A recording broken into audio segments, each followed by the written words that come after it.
Before we get into the guide, I just want to give an overview of how to play Lightning Strike, how to use the skill, and how to build functions, because I noticed it was lacking in the previous videos.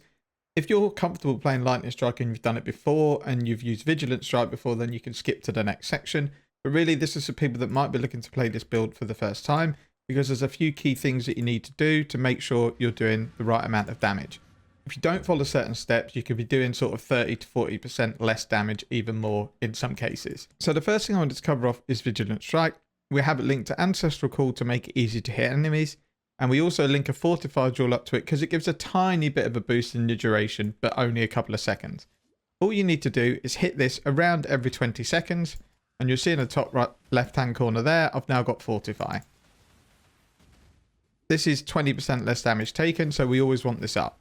So all you do is every 20 seconds or so, you just hit Vigilant Strike on a mob and you get your Fortify back. So again, we hit it, Fortify for 20 seconds. That's the only thing you really need to do in your map. You don't really need to use flasks other than a Quicksilver flask when you're mapping. Now we're going to skip to the boss, and I'm just going to show you the rotation for dealing maximum damage to bosses. So when you get to a boss, you want to obviously have your frenzy charges. You're going to run in, drop your totem, drop 2 Vaal Lightning Strikes, then your Vigilant Strike, and then just burst the boss down, and it's really quick. What I'm going to do now is show you the difference if you don't use Vaal Lightning Strike and you don't position yourself correctly.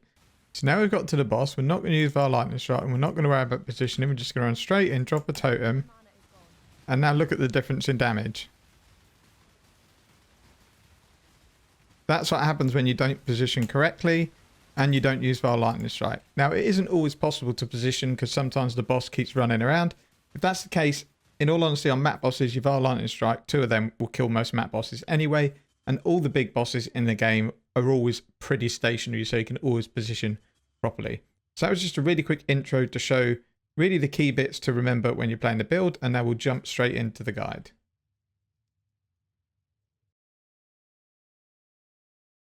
Hey all, and welcome back to Fuzzy Dutchy Gaming, and a new video to showcase a budget version of the Lightning Strike Raider that I've showcased a few times.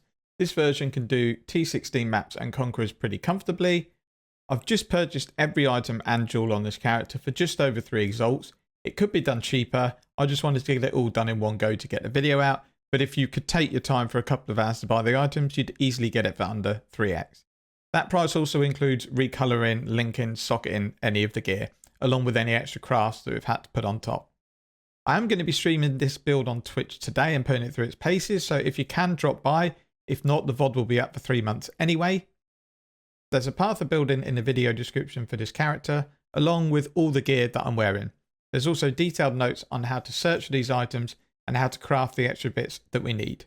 Now I have a lot of jewel sockets on the new tree, and that's really so we can squeeze in more crit multi, more life, but also to add any resistances or stats that our gear might be lacking. Now there's 2 gem swaps from the build that I run. I run Ellie damage, and we need to swap that for inspiration because we no longer have a -15 mana cost. We also replace added cold with added lightning to help with socket colouring because the new chest doesn't have any evasion on, so it's quite costly to get 3 green sockets. The cost of the added lightning swap is factored into the build. The gem is 18 chaos, and that's included in the budget. Now the rest of the video is really just going to be highlights from a run to Baran Citadel along with the Conqueror fight. Now I haven't ran this yet, so I need to warn you it might not be deathless as we are quite low on life, but all content is easily doable if you don't mind using a few portals. Now all the maps are out, and they'll have things like extra monster life resistances just to ensure you get a true reflection of the build. The only 2 mods I avoid are Ailment Avoidance, because that really stops us shocking and chilling a lot of the time, and we obviously can't run Ellie Reflect. Other than that, I'll run any mods. So I'll leave you with the highlights from the maps and the Conqueror Citadel, but enjoy, take care, and until next time, see you in the next video.